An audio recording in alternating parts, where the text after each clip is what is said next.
ជំរឿនពរញាតិញោមនេះទិដ្ឋភាពកសាងព្រះវិហារនៅវត្តក្រាំងស្វាគុំរំតម្រៃស្រុកភ្នំខេត្តព្រៃវែងបាទលើបានកំពុងតែបោក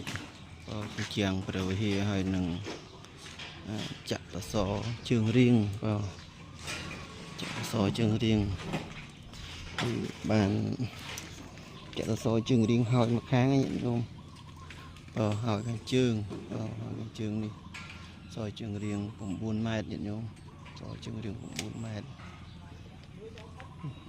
ជើងរៀង9ម៉ែត្រនេះបានចាក់នៅបោកនៅបោកក្រៅបោកហើយនៅសី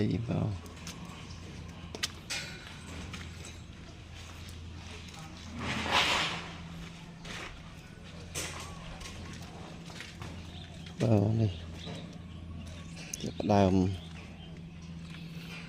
ដាក់ថ្មបង្ហាប់ហើយនឹងត្រាស់សេលបឡែ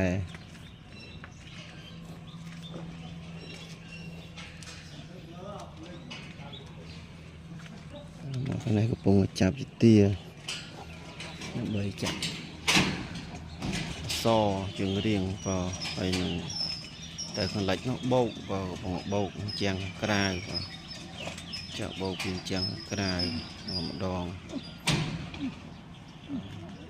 បោកផងចាក់សសរជើងរៀងផង